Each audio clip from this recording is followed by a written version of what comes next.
beberapa waktu yang lalu saya pelayanan di Kota Palu. Saya ketemu sama gembalanya di sana. Jadi gembalanya ini saudara dulu saya sering pelayanan bareng. Dia tuh orang Jawa, dia datang dari Jawa, dia pelayanan di Palu, cuman bawa gitar dari rumah ke rumah, ngisi pujian ya. Nah, dia tuh lupa sama saya. Dulu tuh saya pernah bareng-bareng juga kita pelayanan dari rumah ke rumah. Ceritanya dia undang, istrinya undang saya pelayanan di Palu. Saya pikir karena dia tahu saya, jadi sampai di sana saya tanya, Bu, undang saya tahu dari mana? Oh, saya kan di Jakarta, Bu, nginap di BSD. Waktu saya lagi ibadah di gereja WTC, saya lihat ada spanduknya Ibu khotbah. Jadi saya minta sama panitianya nomor telepon. Nah, jadi saya undang Ibu untuk Natalan di Palu. Setelah itu, saudara, saya juga kaget waktu datang itu lihat ini kan pendeta yang dulu, kalau nggak salah ini bareng kita pelayanan. Sekarang rumahnya 1000 meter, dibangun full, dia punya toko roti terbesar di Kota Palu. Ya, mobilnya mobil mewah. Saya bilang, apa nggak salah, tapi sih mudah nih kesaksiannya dia tuh. Lalu kami dijemput dari airport sama suami, nginep di rumah. Dia bilang, Ibu, Bapak nggak usah nginep di hotel, rumah saya udah kayak hotel soalnya. Ya, tapi kita juga bisa lebih enak sharing ya daripada di hotel ya. Lalu Malaysia, waktu kita diajak makan di mobil tuh dia bilang gini, Bu Devi kayaknya banyak yang kenal ya di sini ya, di Palu ya. Memang itu tanah jajahan saya dulu. Ya. Jadi orang kenal semua, orang saya dulu dari sana. Terus dia bilang, dulu saya juga pelayanan Bu di sini, kalau beritanya. Saya pelayanan keliling, gini-gini. Nah, waktu itu di persekutuan kami, dia sebut nama-nama, ada si ini, saya bilang, saya kenal semua itu Pak. Iya, ada juga namanya Debbie. Aja ya. Dulu juga di persekutuan kita tuh ada juga namanya Debbie, tapi terakhir kayaknya tahun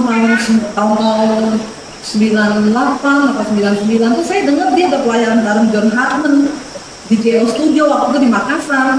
Terus saya bilang, Pak, ya itu saya. Kamu? Iya. Dan aku lain. Iya dong. Ya, belum ke klinik pompa.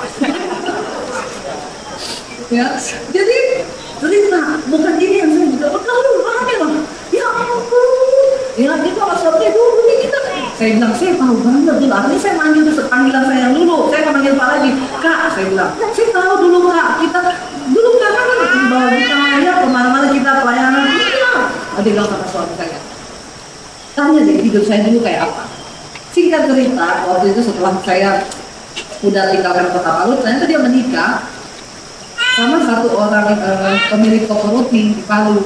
Ya, dia kan pendeta. Ini toko roti yang cukup terkenal di Palu. Waktu udah menikah, ya mungkin keluarganya itu berpikir ini pendeta, nggak ada duit, nggak ada apa-apa, deketin anak saya, karena ini orang kaya.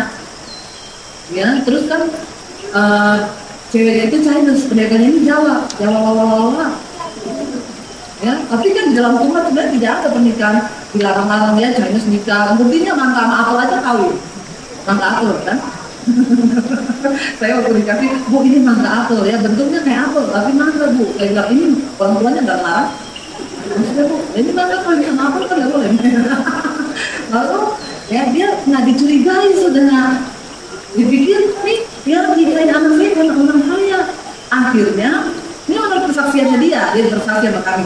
Akhirnya keluarganya istrinya bilang, kamu kan udah menikah, jadi kamu gak ada tanggungan keluarga lagi, kamu ikut suamimu. Karena mereka curiga dia cuma mau ambil nafkah, ya udah kamu ikut suamimu lah, pelayanan kan udah menikah, jangan ikut orang tua lagi. Karena ini perusahaan keluarga, itu kamu ikut aja. Mereka keluar dengan tangan kosong. Lalu mereka ngontrak rumah. Waktu itu suaminya ini kan punya pelayanan, dia mau bangun gereja. Akhirnya waktu mereka berdoa, Tuhan buat penghidupan kami seperti apa ya ke depan. Karena ya memang benar-benar saya percaya tidak ada orang ditakdirkan miskin. Amin. Semua engkau masih diciptakan punya tangan, punya kaki. Semua orang yang hidup di dunia ini diberikan kekuatan begitu dari Tuhan untuk bertahan hidup. Tinggal tergantung kamu mau rajin apa tekun apa enggak. Ini saya lihat banyak anak muda ya. Kenapa kita ini kadang nasibnya jadi sebenarnya bukan nasib ya. Nasib itu kan kita yang tentuin. Yang tadi saya bilang hidup ini kita yang pegang kendali, Tuhan yang menuntun. Nah akhirnya dia istrinya waktu mereka berdoa, Tuhan itu cuma tanya apa yang ada di tanganmu. Semua orang yang dipanggil ditanya gitu. Tuhan panggil Musa. Musa bilang, Tuhan saya nggak bisa apa-apa. Tuhan bilang, apa yang dipanggilmu? Tongkat.